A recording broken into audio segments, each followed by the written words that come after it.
All right, well, hopefully this works. I think for the video at home, everyone is going to see everything backwards. I will send you guys all the link. I'm going to upload it to YouTube, so if anything is forgotten, or if I forget something, I'll send it in a text. All right, so you guys all have a folder like this. If you could open that up, and the first thing we're going to go over is the readers. So you guys all received 22 readers. I don't know why these are like that, but there's a 20, 21, and a 21A. I don't know why they didn't do 22, but anyway, there's 22 books, but 21A books. So you received those, and then on this paper here, it's in the very front, it will go through kind of how this works. So the first thing about this is that it's supposed to be fun. So try to make this fun for your kids. Not every single kid is in the same spot. Some kids are like, what's a letter? I don't even know what a letter is. And so this could be excruciating for your child, and then that's okay if it is.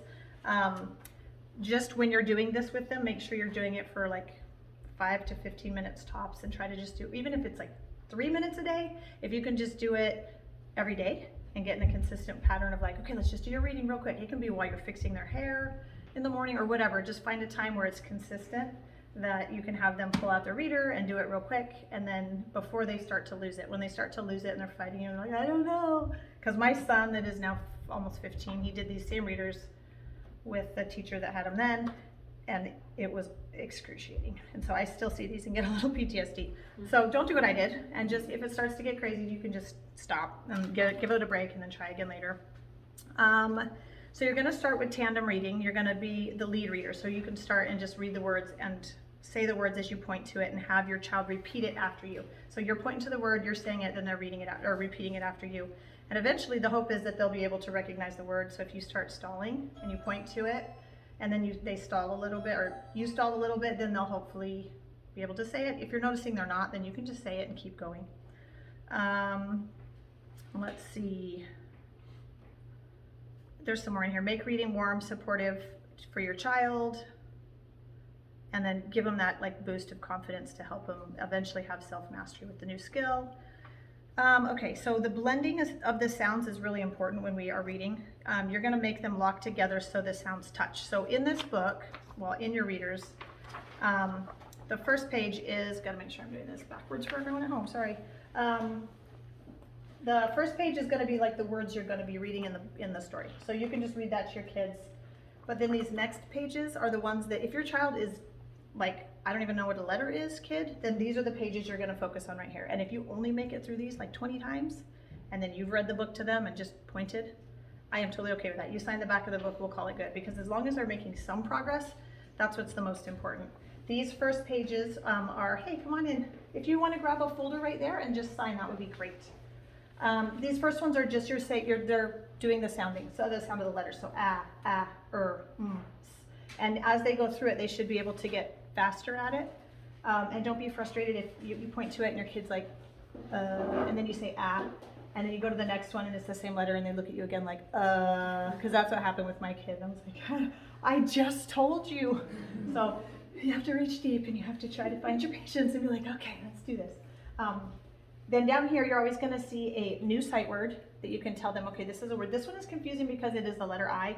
So you're just gonna tell them that's a word and it's the word I, and then there's gonna be a little punctuation that you can tell them about. So they're gonna be learning a sight word, punctuation, and then the sounds. And then this is when you get to the blending of the sounds. So you're first gonna have them kind of hold it out, and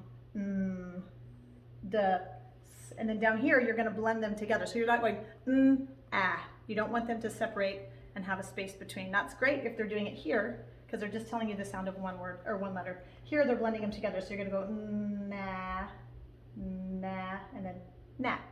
So what that's doing is helping them realize that, oh, if you take two sounds and you put them together, well, that's how you make words. So that's, and then you're just gonna go through these with them and start with the one that has the little tiny letters below it, kind of helps you, and then without the tiny letters, and then technically adds a word right over here. So that's what they're talking about in this paper when they're saying your blending sounds. And then it does say, make sure that you're kind of what I already mentioned, which is like that, not because then what your kid is hearing are three complete separate, and they're like, that's not a word, that's So that's how that works. Do point to each word as you go along. Eventually, we don't want them in third grade, you don't want your kid like going like this, but right now, that's how they're gonna learn to read. It also helps them learn left to right. When we're reading, we start at the left and we go to the right. I like to use a pencil turned upside down so that the eraser, or you can just use your finger, but for parents, for me, I found it easier because I could be a little bit further away and my finger didn't block the words for them. So you can use a pencil eraser. I do ask that, I mean, they're your books, you paid for them, technically you can do whatever you want with them, but I do ask that you just don't have your kids write in, because when you get to the pages, you'll notice that they're just like sketches and they look like a coloring book. Like if I was a kid, I'd absolutely be like, woohoo, I just got a new coloring book. Just maybe after they've checked it off and you know you're not gonna use it any more in the future for any future kids, then fine, let them color it. But until they've checked it off and they've gotten their sticker on the poster, don't let them color on it, because what happens is then they color and they've covered up the words, so then they can't read it anymore. So let's see, I talked about pointing, left to right sequencing. Okay, so here's an important thing. I'm the best example of what not to do with your child, because I did it with my poor little Porter when he was doing these books. He would get to a word, or he'd get frustrated, or he'd say something wrong, and I'd say, nope, try again. Nope, nope, nope. And all he was hearing was, nope, nope, nope, that's wrong. So what they ask you to do is, there's a little example here on the first page. It says, parent, what is this word? And you point to the word stump, and the child says, I don't know. So you say, stump. And then the child says, stump. And then you say, good job. An incorrect version is, what is this word? You point to the word stump. The child says, I don't know. And then you say, okay, well, what's left after you chop down a tree? You're like giving them hints. And that's taking their brain away from trying to sound out the word and turning it more into a puzzle of trying to figure out, what's this fun game we're playing about figuring out? And that part of their brain is no longer working towards reading. It's now working to try to figure out what clues you're giving them. So that's another way to help your child read, by just tell them the word. Or you can say, oh, you know these, let's sound out these letters and let's blend them together. If you know they can get it. If not, you can just tell them what it is and keep going. We call a period a stop sign. So you can notice at the end of the sentences, you can just say, look, there's a little stop sign, and then you can say, or a period, so they know. You don't want them to get to third grade and be like, oh, I put my stop sign at the end of my, but yeah, we just say it's like a stop sign, it's a pause, it's called the period. And then, so they know to pause. Sometimes you can demonstrate, this is what it sounds like if you don't add the period, and then just blend the two sentences together until they can realize, oh, okay, I get that. But try to point those out at the end of the sentences for them. You don't get to other punctuation until later on in the books, so you don't have to worry about that right away. Okay, so I ask that you read each book through twice. At the very back, there is, actually I don't remember what it says. It does say, note to parents, ask some comprehensive questions such as who ran, where were they running, where do you think they were going? If your kid is able to read well enough that you think that they're even getting anything out of the story, then absolutely let's do that. That just takes them to the next step of the comprehension, because that is very important that they are comprehending what they're reading. If they're still at the phase where they're trying to sound out each individual sound, or you're not even getting past these first 2 pages really, and then you're just reading it to them, I would say you don't have to do that. If you actually are reading it to them and just pointing and they are comprehending it, sure, ask them these, because we work on that here in class. We ask them, okay, you know, what was the story about? What's the sequencing? If we took pictures of this, what order would they go in? So that's important for them to know, but that's not necessary for signing off the back of the book, if that makes sense. So after this part gets a little confusing. After you've read through it with them twice, then you can sign one. There are 20 here, so I made an executive decision last year because nobody was getting through even 2 books. I only require 10. If you can get through the book 10 times, that's great. Sign these 10, we check it off, we move to the next book. Because I think when you're reading through it twice and having to do it 20 times, they get discouraged, or they memorize the book and then they're just like, oh, I know this. They're not even looking at it. They're like, oh, he ran. Yeah, and oh, you know, so then it's, I don't know, just stop at 10 if you want. If they're a great reader and they love it, keep going if you want, but just get to 10. Once it's at 10, I'll check their books every single morning when I check their homework. So I'll see if they've read to 10, and then I will give them a sticker on the back of their book. I'll give them a sticker over here on the I Can Read. It'll look more like this from last year.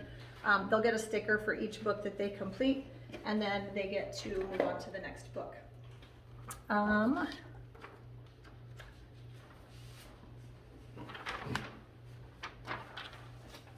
So always keep up with the positive noise. If that's great, you read all by yourself, you're a wonderful, wonderful reader, and above all, smile as you listen to them read.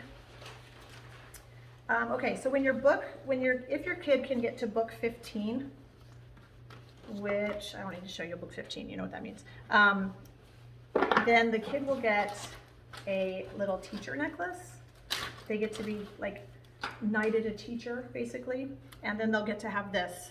And then they become a teacher and they get to help the other kids in class read, which honestly, I don't think I've ever had a kid get to 15 yet. So I know it's possible and I know it will happen. I just haven't had it happen yet. There is one boy in the afternoon class who could probably read all of these books in like one day. But his mom was like, we're not gonna do them this year because he came last year. And I'm like, that's fine, because he would be a teacher like the third day. But if they're a quick reader and you're noticing that they're picking it up and they're really loving it, this is something that really motivates them to try to continue on. You can say, but you're so close to 15 and then you get to become a teacher and help the other kids, and that helps them get past that. Sometimes there's a little lull or a hump like, oh, there's more. So that's a really good way to motivate them to keep going. So they get to help the other kids, and then the teachers can also read with other teachers. Okay, so please keep the little reading books readily available to your students so that they can grab one. Don't put them up in like the top of a closet or something where they can't really read them without asking for mom. Just have them available to them. They do get to choose from the treasure box. Let me grab that real quick. So this is technically the same treasure box that they get to choose from if they've memorized poems. But starting this next week, I'm going to put this one becomes the treasure box for reading, and then I move some of this is like, right now it's just got little tiny, little dollar store stuff in here. I'm gonna put this in a separate treasure box that is the poem treasure box, and then we get cooler, bigger toys for the books, because that's a big deal to read this book 10 times. Technically 20 times because you read it through each time twice. Okay, so hold on. Yeah. So we put a signature for every 2 reads through? So yeah, so each reading would be twice. Okay. So technically, in the back of the book, it would have been 40 times that you're having to read the book, and to me it was too much. So I didn't actually write these books. These were done by Rita Lyon. Okay. And so I just didn't feel like going through and taking a Sharpie to the end of it, but yeah, know that at 10, they can be done with it if they want to move on to the next book. Let's see. Okay, in book 3, we introduce, where is it? Okay, so right here it says the word, which is confusing. This is a sight word, and it's A. So when they're reading, try not to say, make sure that when you're reading the word, we're going to pronounce it. I want to make sure I'm saying this right, because, yeah, make sure it's the long A sound instead of We don't want to tell them as you're reading along it's because that's not the sound that A makes. It's also not the way the word is said. So we're just going to make sure we tell them that that is the letter A. It's also the word A, if that makes sense. Same kind of with the letter I. Then also, there's one other thing. If they get to book 10, there is what looks like a typo, and it is not. So what happens is, let's see, I haven't looked through this. On the blending page, this one is tricky, got Miss Rita. Okay, so on this blending page right here, this is the one where you're gonna start with mom. Down here it's hugs, hugs, hugs. And then down here it's glad, mom. So that's on purpose to make sure that they're not just like, oh, I already did it twice, it's gonna be mom again, I know that. It's to make sure that she only did it in one book, but it's on purpose to kind of keep them on their toes. But they don't experience that till 10, so that's fun. Let's see. Okay, so there is some information in here for your sound guide to keep the sounds short and clean as possible. So when you're doing your sounds for your letters, you want to make sure it's not ma. You want to make sure it's not ra. You'll hear kids a lot try to add an to the end of it. It's kind of their little a little finish to it. We just want the very clean, short sounds. So make sure when they're doing that, and there is a little sound guide down here so that it'll tell you A as in at, E as in bet, I as in it, and then consonant sounds, it has those as well. So that if you hear them saying the at the end or some little weird little added thing, then you know to correct that. X is always introduced as an ending consonant, and X is a strange one because it says X, and so you either hear them say K or S, and so you're telling them to keep them short and clean and like leave off the weird sounds, but then X has a K and an S in it, so there are some weird things to it, so just remember that the X is a little bit strange. We're actually doing that this week. Also, something I wanted to mention, as they're sounding these out, if you guys see them like move, if they're following along with their words and they move their hand and they start doing like these weird little things with it, it's because we're doing zoophonics, and so when they learn the sound and the letter, they learn an animal that goes with it, like we did Timothy Tiger last week, and Timothy Tiger is really buff and he goes t, t, t. So if you ask him what does the T say, they'll probably all go t, t, or you know, any inchworm, let's see, this week we're doing the X, and it's Xavier Fox, yeah, and he takes and he goes kss, kss, kss, like that. So if they're sounding out their words and you see them doing weird hand motions, that's because that's how it helps them learn it. All right, so that's the books. Are there any questions? Oh, let me explain this part. So I will be taping one of these into their folder. So it helps you guys keep track of what book they're on. It helps me keep track of what book they're on. So all I'm going to do is just, every time they check off a book, I'll write 1 through 21 on here, and then as they check off a book, I'll just put a sticker on it, kind of like this. This one will be here in the classroom for them to check off, and that'll help me, but sometimes the parents are like, I can't remember what book they were on, or if they're done with that one, whatever. You will have the signatures in the back to go back and check, but this will just be in the front to kind of help me and you both know, so they'll each have one of those. What else was I going to tell you? Maybe that was it about the books. Are there any questions about the readers? I know the read it through twice thing is confusing for one signature. I really don't want it to be frustrating for you guys, so if it gets to be where it's just like, oh my gosh, kill me now, this is excruciating. Like I said, just do the first 2 pages.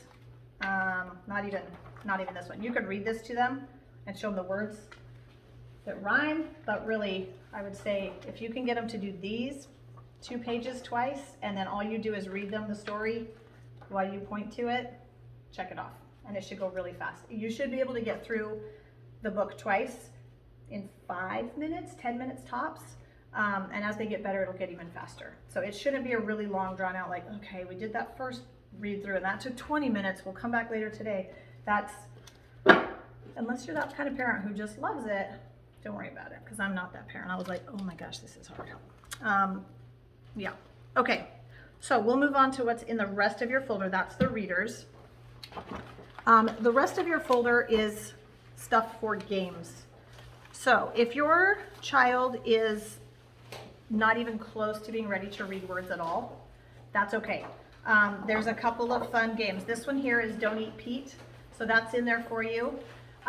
If you just get a dry erase marker, you can write a letter up at the top here on each one, and you can just, and then I don't know if any of you have ever played Don't Eat Pete, but you basically can put like a Skittle or, you know, a Cheerio, a fruit snack, whatever, some little treat on each one of these, and then you decide for yourself if you want to have an older sibling do it with them. This is like a huge fan favorite because the older sibling loves this game, and they'll play it with your younger kid, but they can go through, and as they pick one of the candies, they can't eat it until they say the sound of the letter.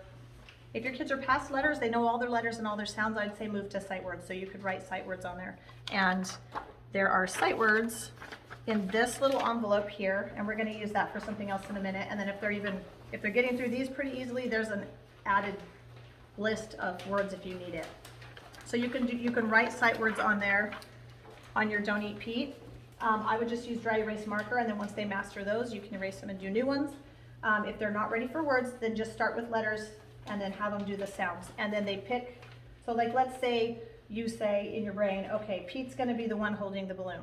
Okay, so then they come up and they grab a Skittle off of this one and they're like, ah, and then they look at you and they eat it. They're like, yay, I did it. And then they grab this one, and they look at you and they're all scared. And then they go to grab this one, and before they have to say the letter sound first, but then when they go to grab this one, they could be like, eh, and then when they go to grab it, you have to yell, don't eat Pete, and they freak out and they don't get to eat it. So the goal is for them to try to get all of them without eating Pete, but if they grab Pete first or second or whatever, then you just start the game over and you can add another Skittle. You can use the same letters until they master those, but really it's just something to keep it fun for your kids.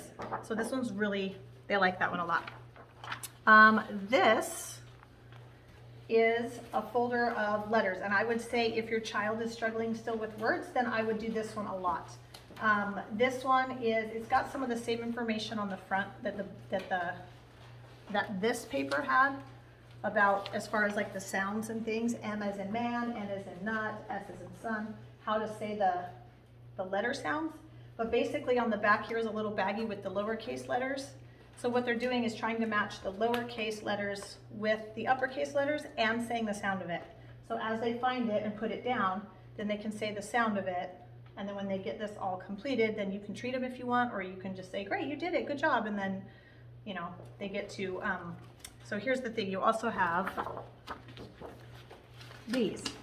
So one of these says, we practice our sound, the blue one says we practiced our sound game 10 times. So after you've done this 10 times, you can stick this card in the very, very front of their backpack in that little tiny, I should have grabbed a backpack.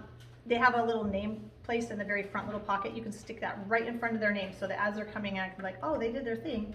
So then they get a treat from the treasure box. Sometimes the kids will just default to playing the games and they'll never even get to one book. And that's okay. If they're playing the games and they're learning their sounds, that's what really matters. Because I shouldn't say this, but ultimately your kid needs to know how to hold a pencil and use scissors for kindergarten. And that's pretty much it. My neighbor next door teaches kindergarten. I'm like, okay, but really, like, what do they really need to know? She's like, oh my gosh, if they could just hold scissors, know how to use them, and know how to hold a pencil. And I'm like, yes, I'm nailing this. And then maybe a little bit extra. But if they're just doing these and they're getting treasure box for that, I'm okay with that. You can use these later for them if they want. If they get into like kindergarten and they want to start reading, then you can start doing this with them if you want. I'm not going to be super pushy. I'm not going to be like, excuse me, I haven't seen a book. You haven't checked it off. I'm going to let you guys kind of run this. So you'll have the books all at your house. Oh, that's what I forgot to tell you. The book that they're currently reading needs to also be in the very front pocket, preferably behind their name, because that's how they recognize whose backpack is whose. So they've got their name in the very front. Just slip whatever current book they're on in that front little pocket behind their name. Then that way when I go to check all of their backpacks, I can look and see, okay, did anybody get to 10 yet? If they did, they get treasure box. If not, I just put it back in there and we're good to go. Then they'll always know if they want to read and they want to try to get there, they know right where the current book is. It's in their backpack in this front pocket. And then as soon as they're done with it and I put a sticker on it, then you can put number 2 in there. And you'll know because it'll have a sticker on it and you signed it 10 times. Okay, so this one I explained the little lowercase letters are here. They just put them on here.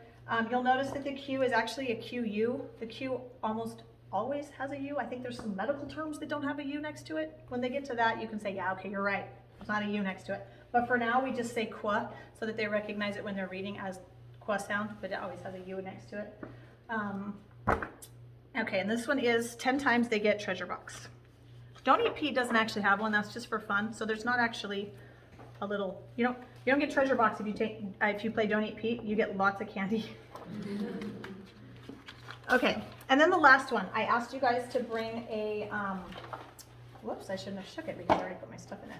I asked you to bring an egg carton, but what I've done in years past is I've said, okay, and here's some stickers and here's some markers and you guys can decorate your egg crate. And then I thought, this is something you guys can probably do at home, you're adults. So if you didn't bring an egg crate or egg carton, don't worry about it, but I'm gonna show you what to do with it.